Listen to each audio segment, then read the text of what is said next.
welcome back to AR-77. Today we have a lovely pistol to take a look at and do a bit of a walk around, a bit of a review. This is the Crownland 4.5mm BB shooting CO2 powered replica air pistol. It is a replica of Taran tactical customization on an STI platform, an STI 2011 style pistol.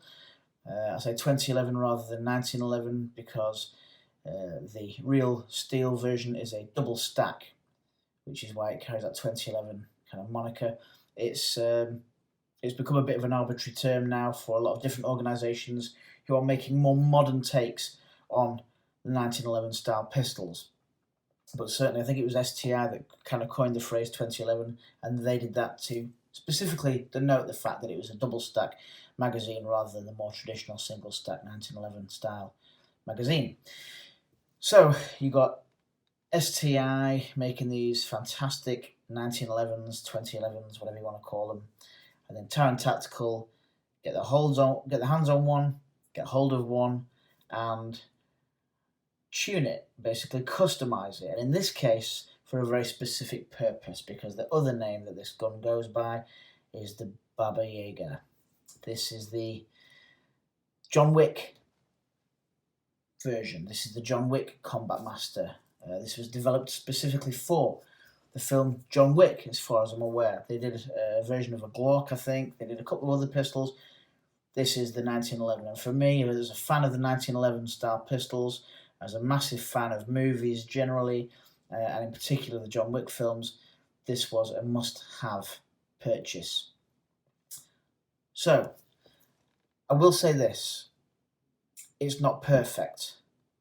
Now just calm down a little bit. It's brilliant. I love it. I've learned some things about it since having it that are areas for development, let's call them.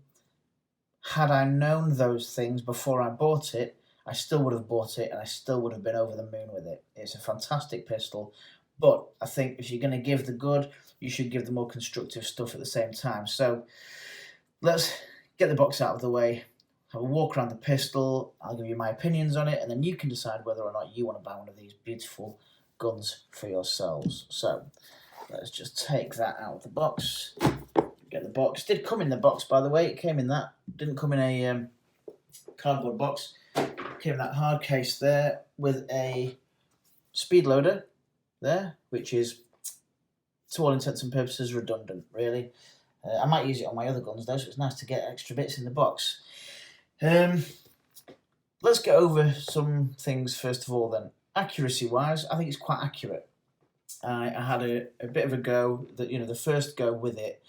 I got about 50 rounds out of one CO2 capsule.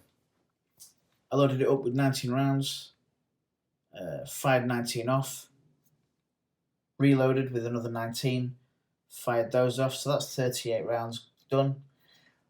Then I reloaded it and I got through another 9 or 10 and the blowback was starting to get a bit more sluggish, and I think by around about 50 rounds I'd worked my way through a whole 12 gram CO2 canister. Because the blowback is punchy.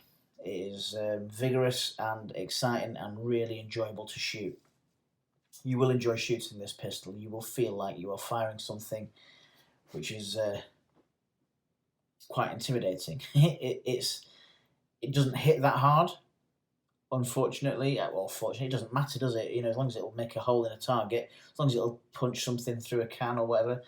So it's not massively powerful, I wouldn't say, based on the sort of the swinging steel targets that I've got that are shaped like ducks and rabbits and zombies and all sorts. So I'd say it shoots around about the mid 300s in terms of feet per second, but it feels like you're firing something really quite significant.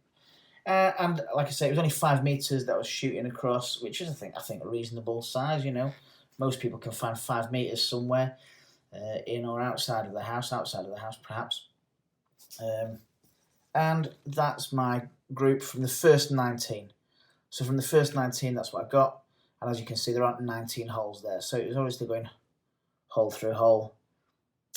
which you'd expect at that sort of range, really, with anything that's got decent accuracy. So there you go. So there's your CO2 covered. There's your power kind of touched upon.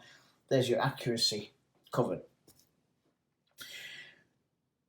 Let's have a look at the nice things first. Let's look at the positives as we do a bit of a walk around of this pistol. This is a full metal pistol, very, very accurate to what you'll see if you Google the actual Combat Master. I don't think you'll see a difference. I genuinely don't think you'll see a difference. So full metal slide, full metal frame. You've got plastic grips. While we're on those grips, let's just have a little bit of a closer look. It's almost like a fish scale type of design on there. Really nice. I really like the design of these grips. Really like the screws they've decided to use there. Really, really nice. And you know what? I like it because it's different. It's different to anything I've got. Anybody who knows this channel knows that I've got a few different 1911s in the collection.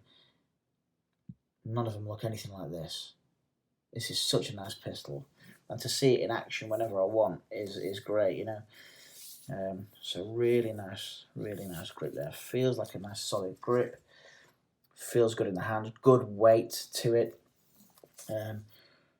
You have this kind of extended mag release here. So it's kind of more like a competition type pistol. You know, it's an extended mag, so you're going to get to that. You've got this extended mag release, sorry. Flared mag well, so you're going to have, just like if you were shooting a competition pistol, you're going to be able to get your magazine out, stick another one in there nice and quickly, get that indexed and get shooting. Or if John Wick and you're having a bad day, get that magazine out, throw another one in there and continue dispatching bad guys. So there you go, very useful.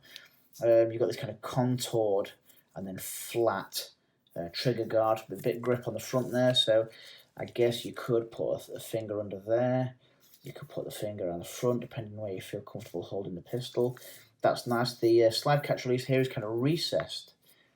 That's quite a nice touch. It's not going to jut out. You have to kind of find it a little bit, but it feels nice. Really nice rail here. It doesn't spoil the lines of the pistol at all. That rail, it's quite long. I'm not going to put anything on this because I think it looks tremendous just as it is. Bit of white writing there for the haters. Only a little bit though. Usually, I mean, this would say Taran Tactical. I think you'd have all the logo, the 2 T's or whatever, and it would say Combat Master, I think. This doesn't have any of that. And do you know what? I'm quite pleased about that. I quite like it without all of that branding. You do have a serial number there and the F there in white. That doesn't bother me. It will bother some people, but the fact that you don't have all the other writing doesn't bother me. I guess one could argue, but I'd rather have, if I'm going to have some white writing, I'd rather have all the Taran Tactical stuff on it as well. But for me, that's not an issue. It's not a deal breaker. Before we go too far, well, we're at the front already, aren't we? You see you've got that cut-out slide there, and you can see a lovely copper, I'm going to say, barrel. Kind of copper chrome effect kind of barrel. You've got it in there, you've got your chrome. Not chrome, copper. Is it copper? Let's see. Yeah, I'm going to go with copper. Thank you, Your Majesty.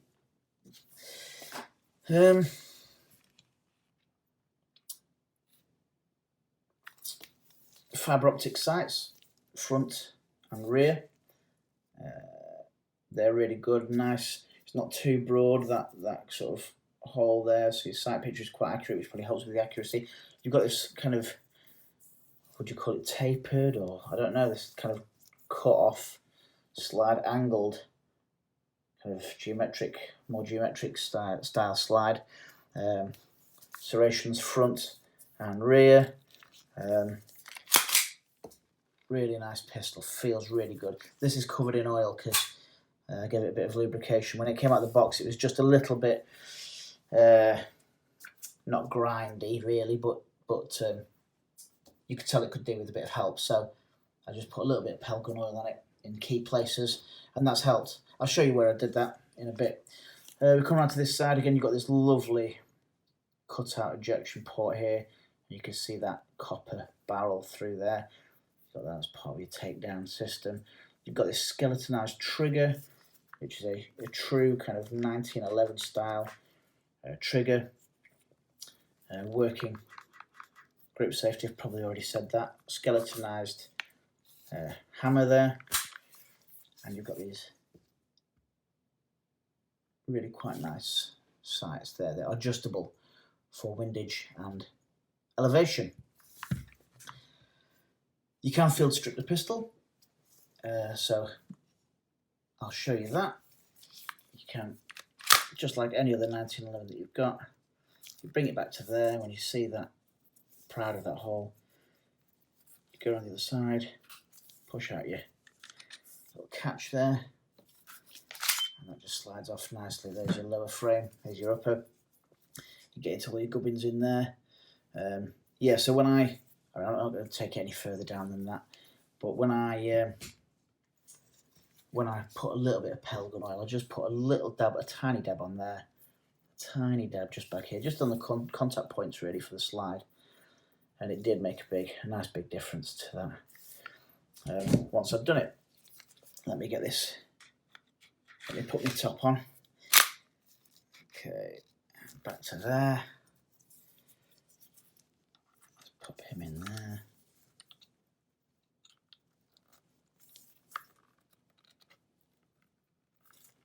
Make sure that's nicely lined up. There we go. And we are good to go. Yeah, oil everywhere. Good. So, let's take the pistol out of the way. Let's talk about your magazine. Here's where it gets interesting. So, full-size drop-out metal, heavy, jet black, glossy magazine. Really nice.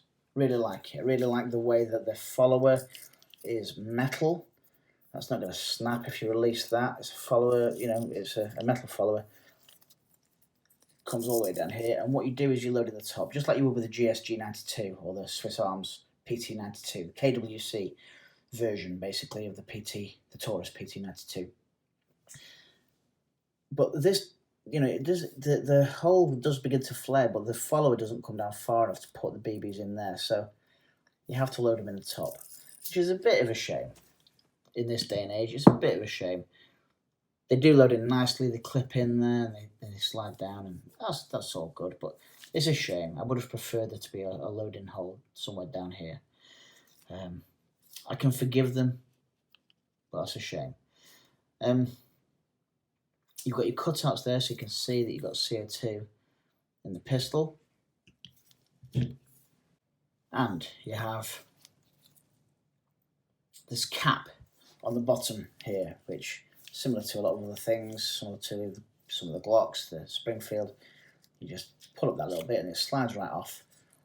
And this is where I wish they'd done things differently. You've got this piece here to open and access the sort of CO2 bay, if you will. I wish this had been an Allen key fitting, because it's not, I think it is metal. I thought it was plastic at first. I think it is metal, but it's obviously not very strong metal, and it's not going to stand the test of time if you wanted to use a screwdriver, which is why, as a proud Englishman, I enlist the help of Her Majesty. And she's quite happy to sort of help me load the CO2 into the pistol. And as it is, you know, it does match. It does match the kind of styling on the pistol. So I'll keep the penny in the box, probably, with the pistol. Now let me tell you about some of the issues that I've had here. In no way am I criticising this pistol. Well, I am really. I am, because I think it's only fair. I'm in a fortunate position where I can own more than one of these sorts of pistols. Some people aren't that privileged, really, and you know, it takes a long time for people to save money and buy one of these things. So I do think part of why I'm doing this is so that you can make an informed decision. So here goes. all disclaimers aside, I love this pistol, but when I first got it out of the box, and I did my usual thing. I made sure that it didn't have any CO2 in it. I made sure it didn't have any BBs in it. Now that sounds a little bit paranoid, a little bit overkill, but I'll tell you now, I have bought pistols that have still had CO2, punctured CO2 in them. And had there been any BBs in the barrel, had there been anything in the barrel, I could have hurt myself. I could have hurt somebody else. I could have, let's not even be that dramatic. I could have damaged something that I didn't want damaging. So I always check now, and I think you should always check, particularly if you ever buy a second-hand pistol or a pistol that's been used for display purposes. Sometimes people have put CO2 in them. Sometimes when people have sold them back to the gun shop, they've not taken the CO2 out. It should all be checked. It should all be that. But, at the end of the day, you take personal responsibility for your own safety. So, long story short, too late, I know. I checked it for CO2, checked it for BBs, and there was nothing in there. Great. So, I got my standard 12 gram CO2 capsule, dropped a little bit of Pelgun oil on the tip of there, dropped it in there. You can see a seal down there, and I began to tighten. And I used the services of Her Majesty to tighten that up. And it got to a point, and I knew I was at kind of breach point. I knew that the next twist was gonna pierce the capsule. So I gave it one good twist, and it pierced it. But as we've all been, we've all been in this situation. CO2 began to start to leak. So quite quickly, I kind of tried to tighten it even further, and trying to tighten it even further was troublesome. It was very difficult. It wasn't cross-threaded. I'd made sure before I tightened it up that it wasn't cross-threaded. I always go kind of anti-clockwise once or twice first, just to make sure I've got the proper threading, and then carry on sort of clockwise. And I lost the whole CO2 canister just with it kind of purging the gas out. So I left it to do that. It got very cold, obviously. Then I took the thing off. The CO2 canister was stuck in there. So I tried with my tasty rubber gloves to try to sort of pull it out of there, try to coax it out the bottom. I didn't want to start sticking things in there, trying to prise it too much. Didn't know what I was going to do, so I thought, well, it's going to be cold up here, it's going to be cold where the seal is and where all that CO2's come out, so I just kind of held it in my hand for a bit, got it nice and warm. After a few minutes, I just gave it a bit of a tap on the desk, and the CO2 came free. No problem. But following the advice that I've been given in the past about seals and things like that, I thought, well, I'll drop some Pelgun oil in there and just leave it in there, so that as well as the sort of the plastic seals that you've got in there, you've got like a liquid seal around all the parts of the sort of the mechanism. So I gave it quite a fair bit of Pelgun oil. I gave it two drops, I think, and left it. Tried again with another CO2 canister, and no problem. Didn't take a lot of tightening, pierced it nicely and held it nicely, and as I say, from that point on I got 50 rounds there or thereabouts through it. Operates very nicely, shoots very well, had a lot of fun. The only issue I had is, once the CO2 was in and I put this back on, I could only tighten it so far. I tightened it so far, then I tightened it to pierce the CO2, and then I didn't want to go too much further with it, because what I didn't want to do is, have I got one that's used here? What I didn't want to do is, once that hole is established, I didn't want to broaden it by squeezing this too far onto the piercing kind of pin. So I didn't want to broaden that too much. So I didn't want to push that any further on. And it was already pierced. I could tell it was pierced. But I could only get this on so far, meaning that I then couldn't get my kind of base plate back on. So I kind of made an executive decision, which is, if that's the only drawback, then it's fine, because I'm likely to go through more than one CO2 capsule on any given shooting session. So I'll just leave the base plate off while I'm shooting, keep that accessible, and then when it goes away, I'll put the base plate back on. It's just a bit of a shame, isn't it? It might just be my pistol, It might be, I don't know what. It might be the capsules that I'm using. Maybe with different capsules. I mean, the Umarex. They are Umarex. I do like to use those. But I don't know. I'm not that bothered. I'm just sort of telling you so that you know. It's a bit of a shame. It's a bit of a peeve. That said, other than that, it's a very, very nice pistol. What I might do is, because I think I've got a couple of the Umarex ones of these hanging around from my my SP 2022, my sort of SIG Pro. Let me just go there. There we go. So I think I'm going to see if I can get one to fit and see if I can get that to go a little bit more flush. See that that's flush now. This will go on. Zero problem. Nice magazine. Does its job, but it could do its job better. So, naughty magazine in a fantastic pistol. I do love this gun. I will be shooting it for the rest of the day, no doubt. About 160 quid in the UK, as far as I can see from where I got this and other places. It's difficult to say because unless you live near those places, you're going to be paying shipping and delivery fees, and it depends whether you get it delivered to your firearms dealer, you know, or if you're going to get it delivered to your door, if you're able to do that, depending on where you buy it. So you know you can pay a lot for postage and all of that, and maybe that's fair enough. But the actual thing itself, I think you're going to pay about 160 quid. I think it's very, very well worth it. You know, there are, what are my other favourite guns? You know, the Springfield, the XDM is a fantastic gun. I've got a couple of peeves with that. You know, there's a couple of things about that you go, okay.